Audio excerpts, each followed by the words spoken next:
Mister ladies viewers அனைவருக்கும் வணக்கம். நான் டாக்டர் நித்யா, சித்தா பிசிஷியன். நம்ம கிட்ட வரக்கூடிய நிறைய பேர் சொல்ற விஷயம் என்னன்னா, மேம் எனக்கு இங்க வலிக்குது. ஒருவேளை அல்சரா இருக்குமா? அப்படின்னு கேட்பாங்க. எனக்கு அல்சர் மாதிரி ஒரு டவுட் இருக்கு. மேம் நிச்சயமா சொல்றேன் இது அல்சர் தான். எத வச்சுங்க சொல்றீங்கன்னா, சிம்ப்டம்ஸ் சொல்லுவாங்க. என்னென்ன சிம்ப்டம்ஸ் இருக்கு? அல்சர் வந்தா என்னென்ன சிம்ப்டம்ஸ் இருக்கு? மேம் சாப்பிடுறதுக்கு முன்னாடி வயிறு கபகபன்னு எரிச்சலா இருக்கு. நெஞ்சிலே ஒரு எரிச்சல் இருந்துகிட்டே இருக்கு. எப்பவுமே குனிஞ்சே உட்காரணும் போல இருக்கு. அடுத்ததாக நான் இரவு நேரத்துல தூங்குனாலும் அந்த ஆசிட் நெஞ்சில அப்படி சூடா எனக்கு ஆசிட் ரிஃப்ளக்ஸ் ஆகுற மாதிரி இருக்கு. சில நேரத்துல என்னன்னா, சாப்பிட்டதுக்கு அப்புறமா உடனே பசிக்கிற மாதிரி இருக்கு. இந்த மாதிரியான அறிகுறிகள் எல்லாமே சொல்வாங்க. இதையும் தாண்டி இன்னும் சில சிம்ப்டம்ஸ் அல்சர் இந்த சிம்ப்டம்ஸ் எல்லாம் இருக்குன்னா, நமக்கு அல்சர் இருக்குன்னு நம்ம தெரிஞ்சுக்கலாம். இத தாண்டி என்னென்ன சிம்ப்டம்ஸ் இருக்க போதுன்னு பார்த்தோம்னா, நெஞ்சில எரிச்சலோட சேர்த்து, ஒரு சிலருக்கு நம்ம கவனிச்சு பார்த்தோம்னா, கிரானிக்கா அல்சர் இருக்குன்னு வச்சுக்கோங்களேன். வயிற்று பகுதியில புண்கள் இருக்குன்னா, மோஷன் போகும்போது ஒரு சிலருக்கு கருப்பா போகும். மோஷன் போறச்ச நம்ம பார்த்திருப்போம். மலம் கருத்து போறதா இருந்துச்சுன்னா, நமக்கு குண்மம் இருக்குன்னு சித்த மருத்துவத்துல சொல்றாங்க. குண்மம் அப்படின்னா, இதுதான் அல்சர். எண் வகை குண்மம் அப்படின்னு தேரையர் சித்தர் சொல்றாரு. எண் வகை குண்மம்னா 8 வகையான அல்சர். 8 வகையான அல்சர் இருக்கிறத நம்ம பார்க்க முடியுது. இதுக்கு குண்மம்னு அப்படின்னு பேருனா, வயிறு கரெக்ட்டா பார்த்தோம்னா, நெஞ்சு பகுதிக்கு கீழ பாயிண்டடா வலி இருந்துகிட்டே இருக்கும். விட்டு விட்டு வலி வருது. சாப்பிடும்போது எனக்கு பரவால்ல. கொஞ்ச நேரத்துக்கு அப்புறம் திரும்பவும் வயிறு எரிச்சல் வந்துருது. ஏதாவது நான் சூடா சாப்பிட்டாவோ, இல்ல கொஞ்சமா லைட்டா ஸ்பைசியா, காரமா சாப்பிட்டுட்டேன்னா முடிஞ்சுது. அன்னைக்கு ஃபுல்லா எனக்கு வயிறு எரிச்சல் இருந்துகிட்டே இருக்குன்னு சொல்லுவாங்க. பொதுவா இந்த அல்சர் எதனால வருது? நம்ம தெரியும் நேரம் தப்பி தப்பி சாப்பிடுறதுனால. நெறைய பேரு நேரம் தவறி சாப்பிடுறதுனால வரக்கூடியதுதான். காலையில பிரேக்ஃபாஸ்ட் நெறைய பேர் சாப்பிடுறதே கிடையாது. நெறைய ரீசன் அதுக்கு சொல்றீங்க. நான் வெயிட் லாஸ் பண்றேன். இல்ல நான் 2 மீல்ஸ் பெர் டே அதனால நான் காலையில சாப்பிடுறது கிடையாது. எனக்கு டைம் இல்ல. இந்த மாதிரி நெறைய ரீசன் சொல்றோம். அல்சர் வரக்கூடிய நெறைய பேருக்கு என்ன காரணம்னா, காலையில பிரேக்ஃபாஸ்ட் ஸ்கிப் பண்றது தான் ஒரு முக்கியமான காரணமாக இருக்கு. அடுத்து பார்த்தோம்னா, ரொம்ப ஸ்பைசியான ஃபுட், அன்ஹெல்தி டயட் அதாவது காரமா பச்சை மிளகாய் தான் நெறைய பேர் சொல்லுவாங்க. பச்சை மிளகாய் லைட்டா எனக்கு பட்டாலே வயிறு எரிச்சல் இருக்குன்னு சொல்லுவாங்க. அடுத்தது பார்த்தோம்னா, ஹெச் பைலோரி இன்ஃபெக்ஷன் நெறைய பேருக்கு இருக்கும். ஒன்ஸ் இந்த ஹெச் பைலோரி இன்ஃபெக்ஷன் இருக்குன்னா, இது கியூர் பண்றதுக்கு நம்ம ரொம்ப கஷ்டப்படுவோம். படாத பாடுபட்டு தான் அத கியூர் பண்ணணும்னு சொல்லுவாங்க. ஆனா, இது ஈஸியா டயட் அண்ட் மெடிசின்ஸ் சித்தா மெடிசின்ஸ்ல சித்த மருந்துகள் எடுக்கும்போது அல்சர நிச்சயமாக குணப்படுத்தலாம். ஒருவேளை அல்சர் இருக்குன்னா, கிரானிக்கா நமக்கு அல்சர் ஆயிருக்கு.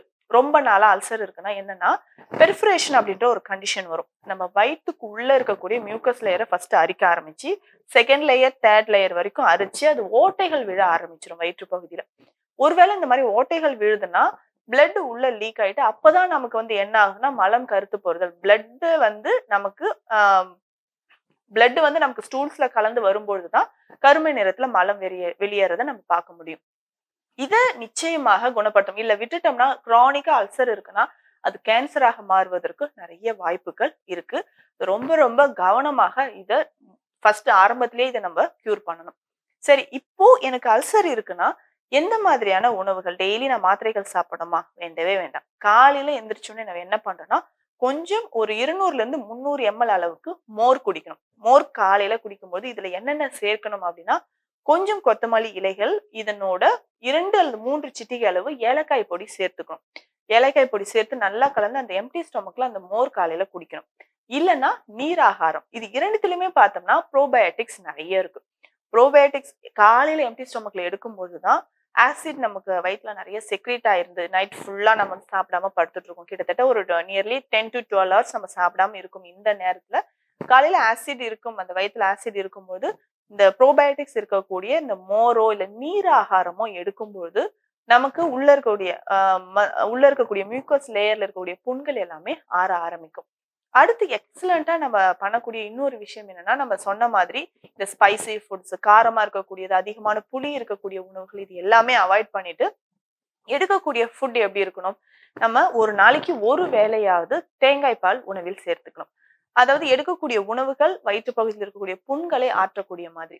காலையில நம்ம கொஞ்சம் ஒரு 100 எம்எல் அளவுக்கு தேங்காய் பால் எடுத்துக்கலாம். இந்த தேங்காய் பாலோட கொஞ்சமா ஒரு 1/4 டீஸ்பூன் அளவுக்கு கடுக்காய் பொடி சேர்க்கணும். இல்ல இரவு நேரத்தில் நம்ம கடுக்காய் பொடி சேர்த்து குடிச்சாலும் இது ரொம்ப ரொம்ப எக்ஸலண்டா இருக்கு. நிறைய பேருக்கு மலச்சிக்கல் இருக்குன்னா, தேங்காய் பாலோடு இந்த கடுக்காய் பொடிய சேர்த்து நைட்ல குடிக்கும்போது மலச்சிக்கலும் இருக்காது, வயிற்று புண்களும் மிக விரைவில் குணமாக ஆரம்பிக்கும். அதே மாதிரி நம்ம குடுக்கக்கூடிய ஒரு பெஸ்ட்டான ஒரு மெடிசன் அப்டின்னா, குங்குலிய வெண்ணெய சொல்லலாம். குங்குலியம் அப்படின்றது நமக்கே தெரியும். நெறைய பேர் நம்ம வந்து இந்த சாம்பிராணியோட குங்குலியம்லாம் சேர்த்து புகை போடுவோம். இதற்கு இருக்கக்கூடிய மருத்துவ ஆற்றல் மிகப்பெரியது. நெறைய மருந்துகள கேன்சர் வரைக்கும் இருக்கக்கூடிய நோய்களுக்கு குங்குலியம் மிக சிறந்த மருந்தாக சித்த மருத்துவத்துல இருக்கு.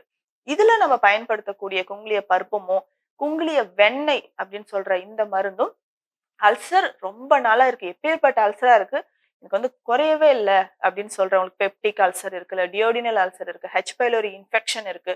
உள்ள வந்து அப்சார்ப்ஷனே இல்லாம சாப்பிட்ட உடனே ஐபிஎஸ்ன்ற கண்டிஷன், இரிட்டபிள் பவல் சிண்ட்ரோம்னு சொல்லுவோம். இந்த கண்டிஷனுக்கும், அடுத்து ஜிஆர்டின்னு சொல்ற இந்த condition, Castro oesophageal reflux disease. நம்ம ஈசோஃபேகஸ்க்கும் ஸ்டொமக்கும் சேரக்கூடிய இடத்துல இருக்கக்கூடிய ஸ்பிங்டர்ஸ்ல நெறைய பேருக்கு அல்சர் இருக்கும். இந்த கண்டிஷனுக்குமே எல்லாத்துக்கும் இந்த குங்குலிய வெண்ணெய நம்ம பயன்படுத்தலாம். இந்த வெண்ணெய் ஒரு 1/2 ஸ்பூன் எடுத்து தேங்காய் பால்ல கலந்தோ, இல்ல ஏலக்காய் கஷாயம் போட்டு அதுல கலந்தோ நம்ம சாப்பிட்டுட்டு வரலாம். இல்ல இளநீரோட கலந்து சாப்பிடும்போது ரொம்ப ரொம்ப மிக சிறந்த ஒரு தீர்வாக இருக்கும். ரொம்ப நாளா எனக்கு அல்சர் கம்ப்ளைண்ட் இருக்குன்றவங்க இந்த மருந்துகளை எடுத்துக்கலாம். இதையும் தாண்டி நம்ம பயன்படுத்தக்கூடிய சில மருந்துகளும் சித்த மருத்துவத்துல இருக்கு. உணவு முறையில் அடுத்ததாக நீர்ச்சத்து இருக்கக்கூடிய காய்கறிகளை நம்ம நிறைய சேர்த்துக்கணும். வெள்ளை பூசணிக்காய் உணவில் நிறைய சேர்த்துக்கணும். சுரக்காய் நிறைய சேர்த்துக்கணும். புடலங்காய் இது எல்லாமே நம்ம உணவுல நிறைய சேர்த்துட்டு வரணும். இதை தாண்டி முக்கியமான ஒரு விஷயம் நாம் மறந்த ஒரு காய்ன்னு சொன்னோம்னா சுண்டைக்காய். சுண்டைக்காயில பார்த்தோம்னா டெமுல்சன்ட் அப்படின்னு சொல்லக்கூடிய உள்ளழலாற்றி செய்கை இருக்கு. சுண்டைக்காயை நம்ம எப்படி பயன்படுத்த போறோம்னா, இது நம்ம சுண்டை வற்றல் நமக்கு இருக்கும். சுண்டை வற்றல் சூரணம் சித்த மருத்துவத்துல இருக்கு. இது மோரோடு கலந்து நம்ம சாப்பிட்டுட்டு வரலாம். இல்லைன்னா பச்சை சுண்டைக்காயை நம்ம என்ன பண்ண போறோம்னா, 1, 2 நசுக்கிட்டு நெய்ல நல்லா வதக்கிக்கணும். வதக்கிட்டு இதை டெய்லி ஒரு ஒரு கைப்பிடி அளவுக்கு நம்ம காலையில பிரேக்ஃபாஸ்ட் எடுக்கிறதுக்கு முன்னாடி சாப்பிட்டுட்டு வந்தோம்னா எக்ஸலண்டா ரொம்ப நாளா அல்சர் இருக்குன்றவங்களுக்கு இது ஒரு பெஸ்ட் சொல்யூஷனா இருக்கும். ஸோ இந்த உணவு முறைகள், இந்த மருத்துவ முறைகள் நம்ம ஃபாலோ பண்ணிட்டு வந்தோம்னா, இப்ப சாதாரணமா இருக்கக்கூடிய அல்சர் நாளைக்கு பெரிய விளைவுகளை உண்டாக்கக்கூடிய கேன்சராக மாறாமல், இல்ல ரொம்ப நாளா அல்சர் இருக்க உடல் மெலிஞ்சுக்கிட்டே போகுதுனாலும் இதெல்லாம் நம்ம ஃபாலோ பண்ணிட்டு வந்தோம்னா, அல்சருக்கு முழு தீர்வு, அதாவது வயிற்றுப்புண்ணுக்கு முழு தீர்வுகள் நம்ம சித்த மருத்துவத்திலும் இருக்கு. இந்த பதிவு உங்களுக்கு பயனுள்ளதா இருந்திருக்கும். மீண்டும் அடுத்த பதிவில் சந்திக்கலாம். வணக்கம்.